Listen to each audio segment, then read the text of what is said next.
Hello, this is Ricardo with KR Power Sports. I'm gonna go ahead and make this video for the customers that are interested in, getting their Seadoo clusters rebuilt, and put together for much cheaper than what it will be to go to the dealer, get a new cluster for $700, $800, plus having to get it married to the jet ski. So I'm gonna go ahead and show you what all is required or needed as far as parts goes to be able to do it yourself at home.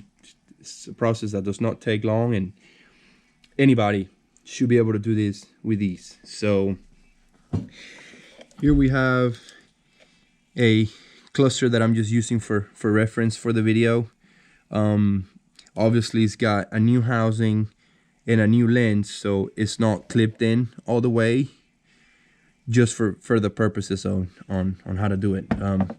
You will need a flathead screwdriver, any kind of cutoff wheel, a little Dremel tool with a really thin blade will do. This is just the one that I use for metal. I'm just using this for like reference. And butyl tape, you can buy this at any parts store. It's like $8. And it's, I'll show you.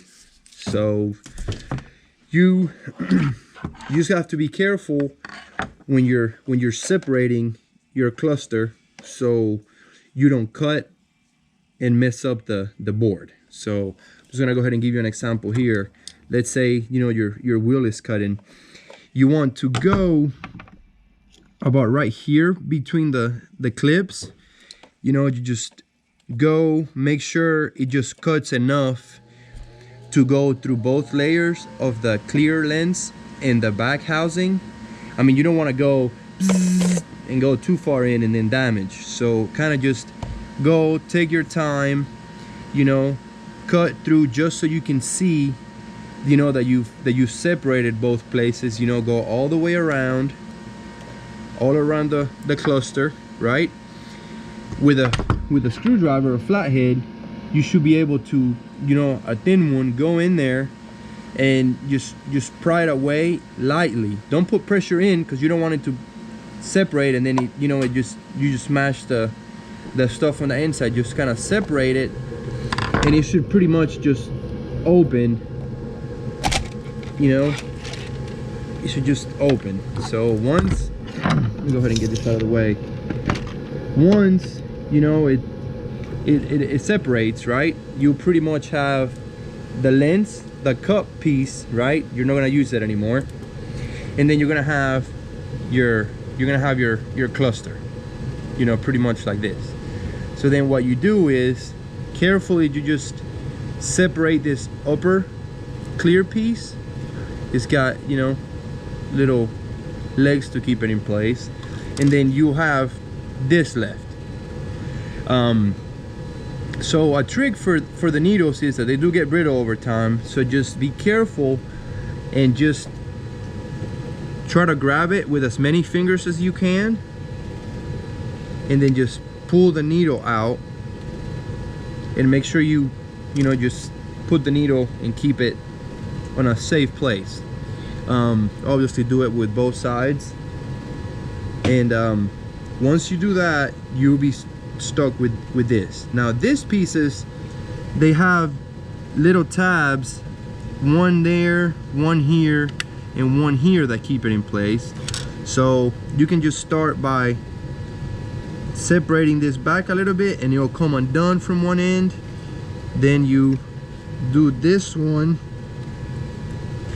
and then you do the front one right here, and then this will come off. They do have a little bit of like a little sticky on here that kind of helps it keep in place, but with all these tabs and guides, it's not gonna go anywhere. Then you come and do this side as well.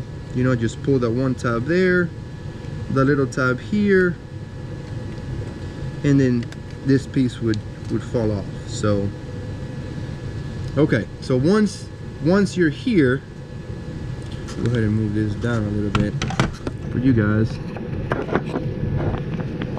see if that's better. Yeah, I think that's better.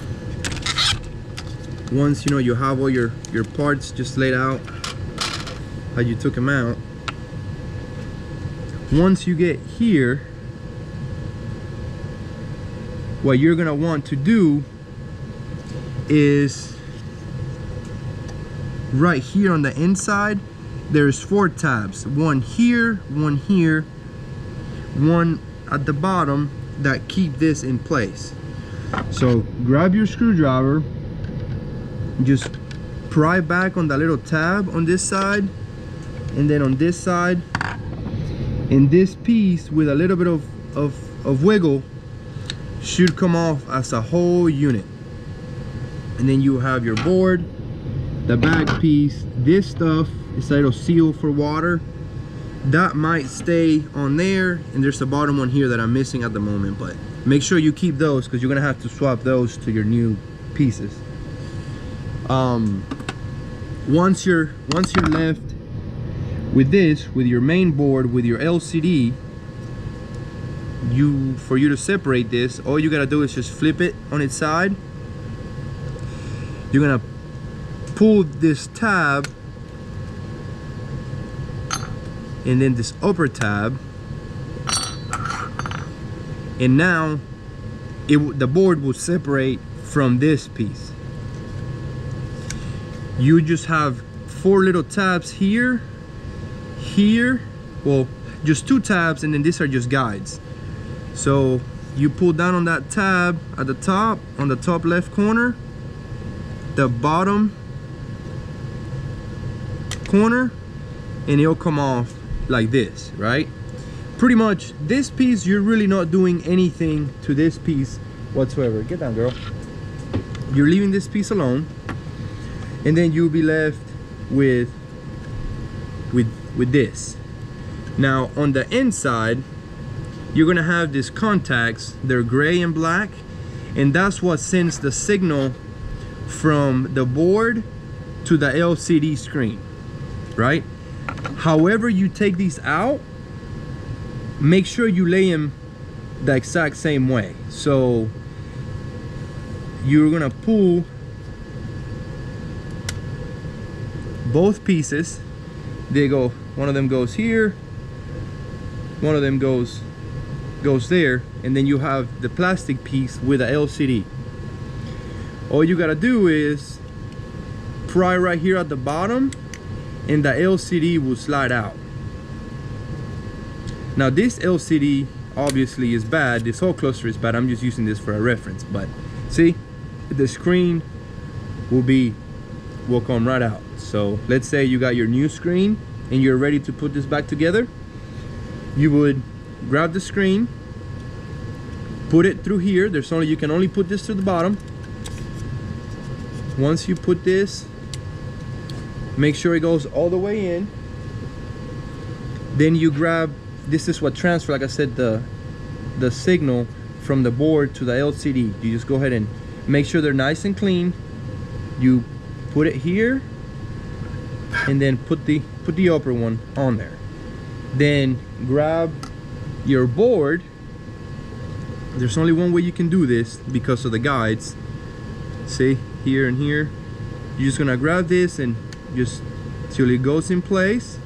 Make sure it clips at the bottom, make sure it clips at the top, make sure the guides are good, and then you have this is just a whole piece. Then you'll grab the brackets. They go this way. You put it at the back, in the middle.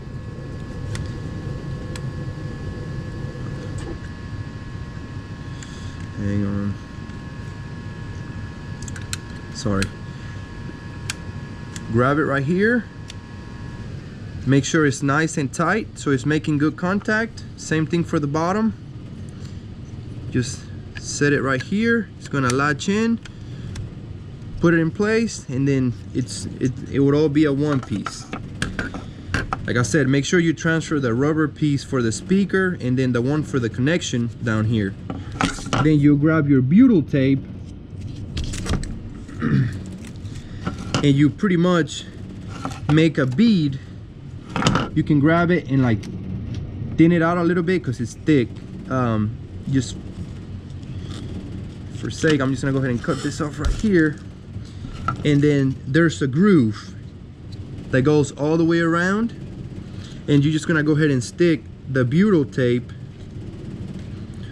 all the way around it, and then your housing will be ready for you to put everything else to it. So you grab the board with the LCD, you put your RPM and miles per hour pieces on there. Like I said, there's only one way they can go in. Just make sure you go in there and they all clip in places. There's gonna be a clip there, one on the top left, one on the bottom left, and then the opposite for this side. Like I said, they have guides. It's gonna go in there, make sure it clips, make sure it clips at the top, make sure it clips at the bottom, and then you're ready to put your needles back on. There's a little, the gear shaft is sticking out. You just grab your needle and make sure when you're putting it on there that your needle is at the 0. You don't want it to be past, because otherwise your RPMs and miles per hour are gonna be off. So make sure you put it where it needs to be and it's at 0. Push it in. Don't push it in too hard, you don't want to break it either.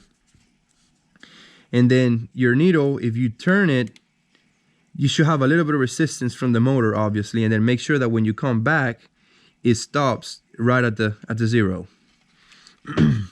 Then you can also, you have this trim piece. You put this on here. Like I said, there's only one way to go because it has guides. Make sure they line up to where they need to be all around, and it'll stay in place. And then you grab your housing and gently drop everything in the housing till it falls in where it needs to be. You might need to wiggle it a little bit, but don't push on it too hard.